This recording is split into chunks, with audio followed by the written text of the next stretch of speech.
हर व्यक्ति का ज्ञान का स्तर अलग अलग है, इसीलिए सबके कर्म भी अलग अलग है।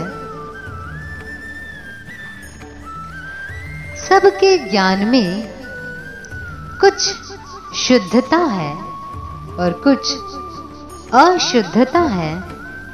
इस कारण से सबके कर्मों में कुछ शुद्धता और कुछ अशुद्धता भी है।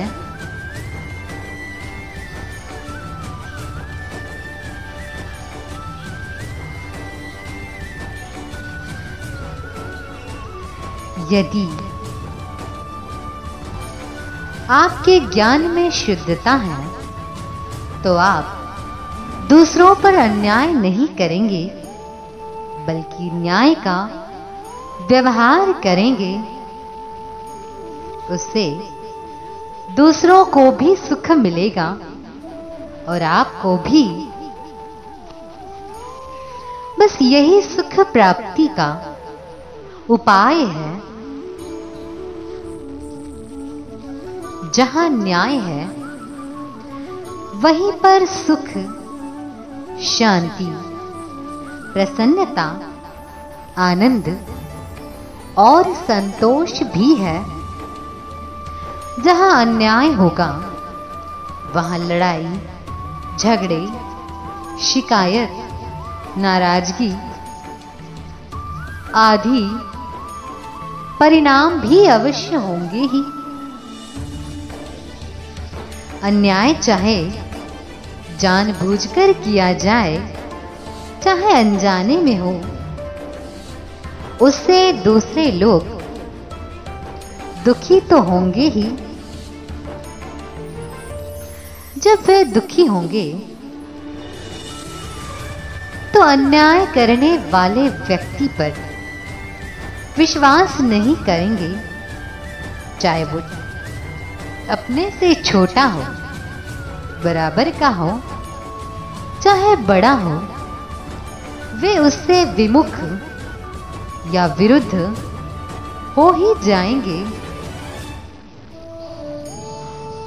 यदि आपके ऊपर दूसरे लोग इस प्रकार का अविश्वास करते हैं तो समझ लीजिए आपके द्वारा दूसरों पर कहीं ना कहीं अन्याय किया जा रहा है। ऐसी स्थिति में आप ये मान लीजिएगा कि आपका जीवन असफल हो रहा है। यदि आप पूरी शक्ति लगाकर दूसरों के साथ न्याय का व्यवहार करते हैं तो न्याय प्रिय बुद्धिमान लोग आपके व्यवहार से प्रसन्न रहेंगे, आप पर विश्वास करेंगे, आपको सत्यवादी मानेंगे, आपको छल कपट से रहित मानेंगे, आपको ईमानदार, निष्पक्ष और चरित्रवान समझेंगे।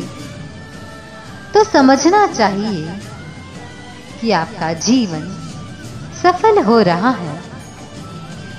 यदि कुछ मूर्ख और दुष्ट लोग आप पर झूठे आरोप लगाते हैं और आपको छली, कपटी, बेईमान आदि शब्दों से अपमानित करते हैं तो उनकी बिल्कुल भी चिंता ना करें। ऐसे लोग तो ईश्वर को भी नहीं छोड़ते, फिर आपको कौन छोड़ेगा? ऐसे मूर्खों द्वारा लगाए जाने वाले झूठे आरोपों के कारण आपका जीवन असफल नहीं माना जाएगा, सफल ही माना जाएगा। इसीलिए अपने व्यवहार को न्याय प्रिय बनाएं सभी के साथ प्रेम पूर्ण व्यवहार स्थापित करें